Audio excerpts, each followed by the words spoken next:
अस्सलामुअलैकुम।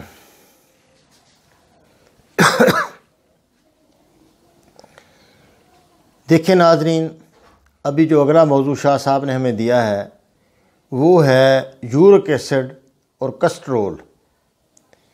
ये uric acid जो है ना, यूरिक एसिड, इसका पहले तर्जमा आप सुन लें ताकि बीमारी को समझना आसान हो जाता है।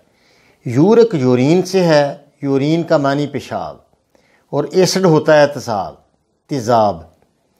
यानी जब पेशाब तेज़ाबी हो जाता है ना, तो गुर्दे उतना तेज़ाब खारिज नहीं करते, वो तेज़ाबी पेशाब जो है खून में शामिल हो जाता है, तो वो है यूरिक एसिड।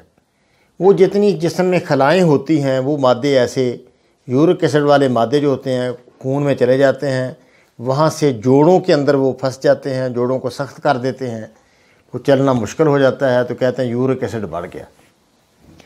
तो यूरिक एसिड आप कैसे निकालें? गुर्दों को तेज़ कर दें। गुर्दों का जो अमल है ना, वो नालीदार जो गुदूदे हैं, अगर तेज़ाबियत बढ़ जाए तो सुकेड़ आ जाता है उसमें, सुकेड़। वो सुकेड़ थोड़ा खोल दें आप। यानी अगर 5 मलयन आप देना शुरू कर दें ना, 5 मलयन, तो ज़रूरत का भी यूरिक एसिड बाकी नहीं बचता जिस्म में, जितना यानी चाहिए ना, चाहिए होता है यूरिक एसिड। यूरिक एसिड कितना चाहिए होता है? मर्दों में 7 तक ये खुद लिख कर देते हैं डॉक्टर के नॉर्मल है 7 तक। औरतों में 4.5, 4.70 तक कहते हैं नॉर्मल है।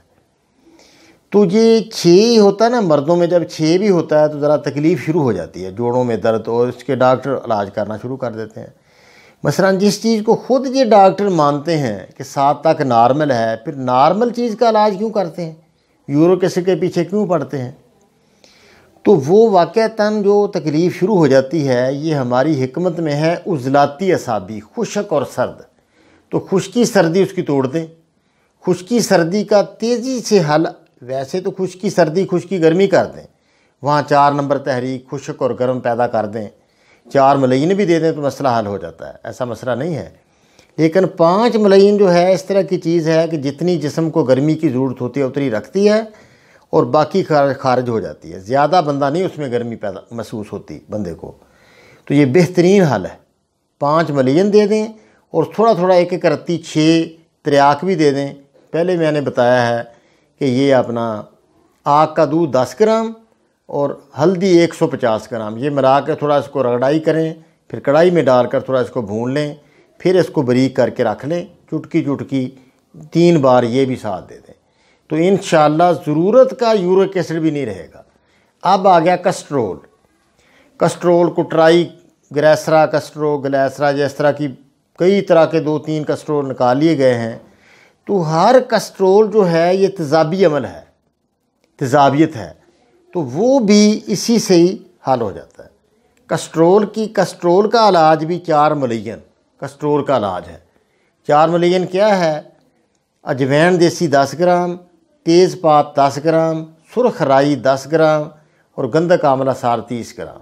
ये देने से हर किस्म का कस्ट्रोल, जिसकी मुझे नाम आता है, आपको चलो आता होगा नाम, या मेडिकल से आप पूछ लें, हर कस्ट्रोल की जो बुनियाद है वो तेज़ाबियत है, तुरशी और तेज़ाबियत।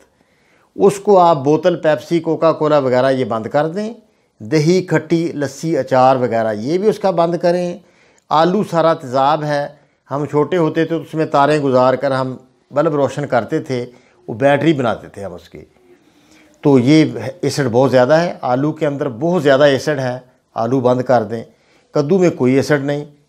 दाल कहते हैं, दालें बंद कर देते हैं डॉक्टर। उसमें दाल देखो, मसूर बंद करो, चने बंद करो, माश की दाल और मूंग की दाल, तो खुद इसका इलाज है कस्ट्रोल का, ये भी बंद कर देते हैं।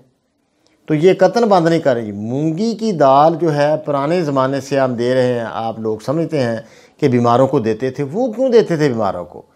वो इसलिए देते थे कि इसमें वो ताकत है कि अंदर जो सेल होते हैं टूट जाते हैं, शिकस्ता हो जाते हैं, बाज़ यानी बिल्कुल डेड हो जाते हैं, तो वो सारे सेलों को दोबारा ज़िंदा करती है ये माश की दाल, ये अपना मूंग की दाल।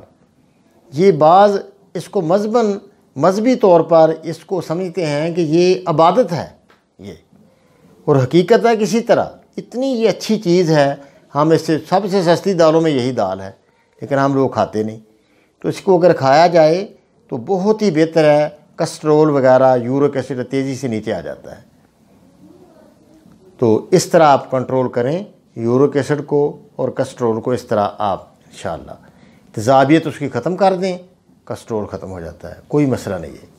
अस्सलामु अलैकुम व रहमतुल्लाहि व बरकातुहू।